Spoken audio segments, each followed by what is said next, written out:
দক্ষিণী সিনেমার জনপ্রিয় তারকা ও নবীন রাজনীতিবিদ থালাপতি বিজয় রাজনৈতিক মঞ্চে ঝড় তোলার পর এবার বিতর্কে জড়িয়ে পড়লেন।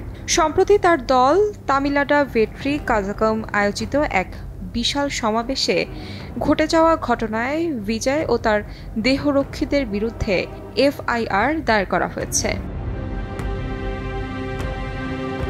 ভারতীয় সূত্র মতে গত ২১ আগস্ট অনুষ্ঠিত সমাবেশে হাজারো মানুষের ভিড়ে হঠাৎ বিশৃঙ্খলা শুরু হয়। অভিযোগ, বিজয়ের সঙ্গে দেখা করতে গিয়ে কয়েকজন সমর্থক র্যাম্পে উঠে পড়লে তার দেহরক্ষীরা তাদের ধাক্কা দিয়ে ফেলে দেন। এ সময় অন্তত ৭.৫ ফুট উঁচু র্যাম্প থেকে এক ব্যক্তি পড়ে গিয়ে আহত হন।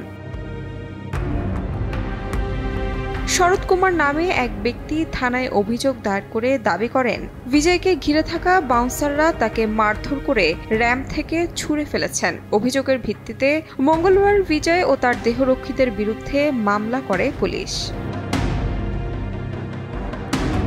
রাজনীতিতে প্রবেশের পর থেকেই আলোচনার কেন্দ্রে রয়েছেন থালাপতি বিজয়। ওই সমাবেশেই তিনি ক্ষমতাসীন বিজেপিকে ফ্যাসিস্ট আখ্যা দিয়ে প্রধানমন্ত্রী নরেন্দ্র মোদীকে সরাসরি চ্যালেঞ্জ ছুড়ে দেন।